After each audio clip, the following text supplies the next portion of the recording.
a depressão atinge 17,5% dos porto-alegrenses. Trata-se do maior índice dentre todas as capitais brasileiras.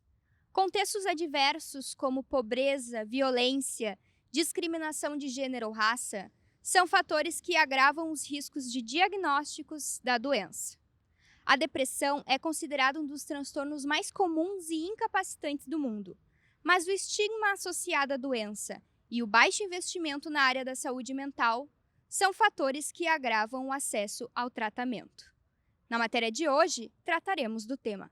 Confira! A gente usa o termo transtorno depressivo na psiquiatria e ela é diferente da tristeza, né? Então, a tristeza ela é uma das emoções básicas da vivência humana. A depressão já é uma doença. E aí os sintomas que estão na depressão são tristeza intensa, sentimentos de culpa, que são sentimentos de culpa muitas vezes exacerbados, né? Anormais até, alteração do peso, né? As pessoas que têm depressão muitas vezes têm perda de peso ou ganho de peso, alteração do padrão do sono, né? Então às vezes tem insônia ou aumento da quantidade de sono. Tem muitas vezes também alterações cognitivas, a pessoa quando está deprimida não consegue se concentrar de maneira adequada para executar as tarefas do dia a dia, do seu trabalho. Ocorre por causa de uma alteração neuroquímica. Então, nós temos, assim, para o funcionamento ideal do nosso cérebro, a gente tem uma série de neurotransmissores, né, de proteínas que precisam funcionar em equilíbrio, porque elas são responsáveis por regular o nosso humor, o nosso processo cognitivo, a nossa execução de tarefas, enfim, todo o nosso comportamento. Os antidepressivos, em especial, eles modulam esses neurotransmissores, principalmente a serotonina, né, a dopamina e a noradrenalina também, então, dependendo da classe. Por exemplo, existe um que é o que é mais utilizado, que eles atuam principalmente na serotonina. Então, o que eles fazem é proporcionar um aumento da disponibilidade desse neurotransmissor nas regiões do cérebro que são responsáveis por regular o humor. Então, basicamente, é isso que eles fazem. Também alguns deles modulam dopamina e alguns também modulam noradrenalina. Então, o que eles tentam fazer é devolver aquele equilíbrio desses neurotransmissores, dessa alteração neuroquímica que ocorre na depressão, devolver esse equilíbrio para o sistema nervoso para que ele volte a trabalhar de forma orquestrada. Então, tem um dado da OMS que mostra que 50% das pessoas que têm depressão no mundo não têm acesso ao tratamento, né? E esse não ter acesso ao tratamento, ele passa por algumas barreiras.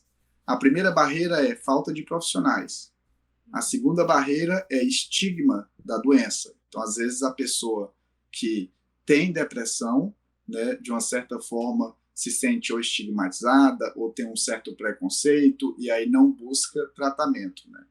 E a terceira barreira é o custo do tratamento, né? Então, eu diria que essas três barreiras, elas muitas vezes dificultam o acesso das pessoas que têm depressão aos profissionais que trabalham com essa doença. O SUS, ele conta com uma boa quantidade de profissionais, mas é uma quantidade insuficiente. A gente está há mais de 2 anos convivendo com esse processo de pandemia, esse fenômeno, e principalmente o que nós precisamos fazer foi a quarentena, quando não existiam as vacinas, então essa questão do isolamento social pode levar a esse quadro de adoecimento.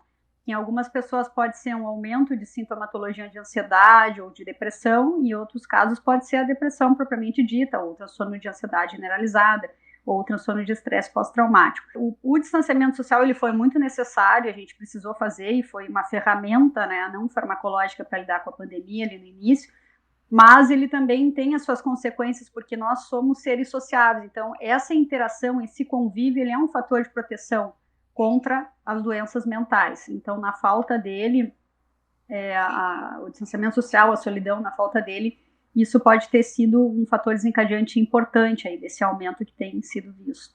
Bom, alguém que tem, então, sintomas depressivos, o ideal é buscar a avaliação de um profissional da saúde mental.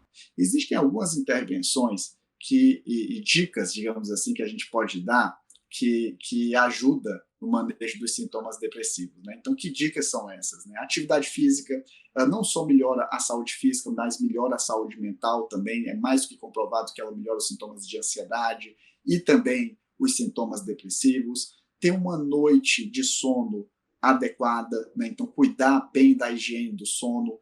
dormir bem é um processo ativo, né? Então, algumas medidas de higiene do sono são sempre importantes, né? Tentar dormir sempre no mesmo horário, acordar no mesmo horário, quando chegar à noite em casa, evitar se expor à luz branca ou azul, preferir luzes laranjas, vermelhas ou amarelas que não impedem, digamos assim, o sono, evitar trabalhar até tarde da noite, ficar em aparelhos, né, iPhones e smartphones e computadores até tarde da noite, aquilo ali também atrapalha a qualidade do sono, né? Então, esses cuidados com o sono ele também são importantes, porque a desregulação do sono, de uma certa forma, influencia nos sintomas de humor. Então, são algumas estratégias aí que a gente pode, digamos assim, fazer para ajudar alguém que está sofrendo de depressão.